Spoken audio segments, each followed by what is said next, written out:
La mule du pape. L'histoire se passe à Avignon, au temps du pape Boniface. À cette époque, la joie, la paix et la convivialité règnent dans la ville. Du matin au soir, on assiste à des processions et à des fêtes. Les rues sont couvertes de fleurs. Les soldats du pape chantent en latin sur les places et les artisans travaillent joyeusement. Souvent, on entend le son des flûtes et des tambourins, parce qu'en Provence, quand le peuple est content, il faut qu'il danse. Et comme les rues sont étroites, les gens vont danser la farandole sur le pont d'Avignon. Le peuple adore Boniface. C'est un pape souriant, gentil et un peu original. En effet, il possède une vigne qu'il a plantée lui-même près d'Avignon, sur une petite colline. Tous les dimanches, après la messe, il va voir son petit vignoble avec ses fidèles cardinaux. Là-haut, il s'assoit, regarde sa vigne avec amour et ouvre une bouteille de son vin qu'il déguste lentement. Le soir, il rentre en ville par le pont d'Avignon et il passe au milieu des gens qui jouent du tambourin et dansent la farandole. « Ah, le brave pape !» s'exclame toujours le peuple sur son passage.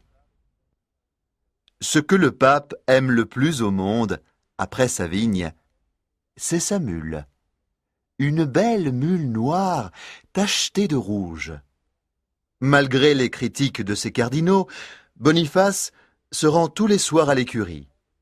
Il apporte à son animal préféré un grand bol de vin chaud avec beaucoup de sucre et d'épices. La mule adore ça. À cette époque de l'histoire, tout le monde respecte la mule du pape.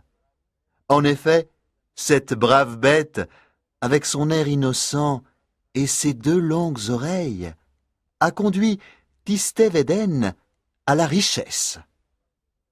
Chassé de chez lui par son père à cause de sa paresse, Tistet-Védène est un jeune homme insolent et irrespectueux.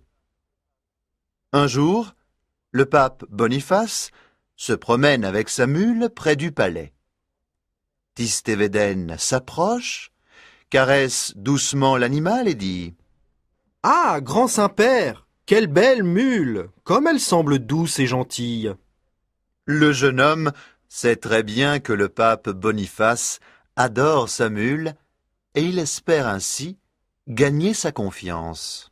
« L'empereur d'Allemagne n'a pas une mule aussi belle, » poursuit-il.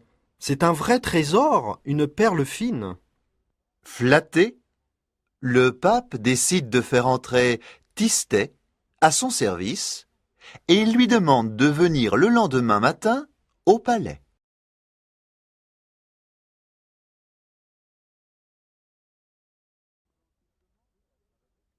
Quand il commence à travailler pour le pape, Tistet-Védène continue à jouer la comédie.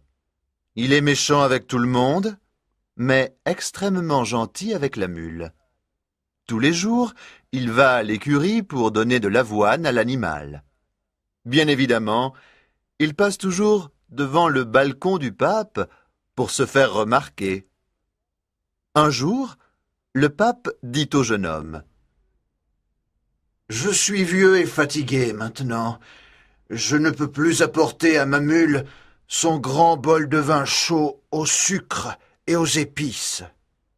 Maintenant, c'est donc toi qui le feras. » « Vous m'honorez, » répond Tistet-Védène. « Vous savez combien j'aime et je respecte votre mule. Vous ne serez pas déçu. » Tistet-Védène commence son nouveau travail dès le lendemain.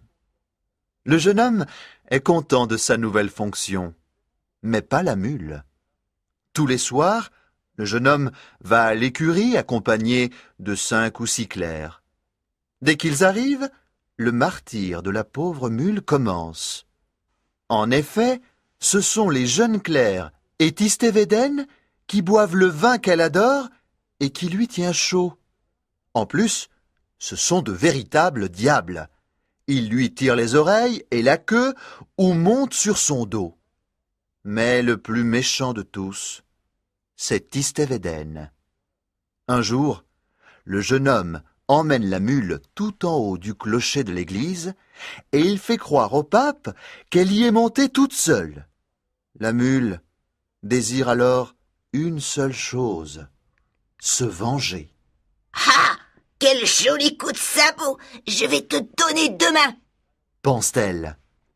Malheureusement, le lendemain, Tistévéden part en Italie, à la cour de Naples. Ah! Tu t'es douté de quelque chose, misérable! Se dit la mule, très en colère. Mais ne t'inquiète pas, je te garde ton coup de sabot pour ton retour. Après le départ de Tistévéden, la mule retrouve sa vie tranquille d'avant, sa bonne humeur et le soir, son grand bol de vin chaud au sucre et aux épices. Elle est heureuse, mais il y a encore une chose qui la fait souffrir. En effet, depuis la triste histoire du clocher, le pape n'a plus confiance en elle. Le dimanche, lorsqu'il revient de sa vigne, il ne fait plus de petites siestes sur son dos, parce qu'il a toujours peur de se retrouver tout en haut du clocher.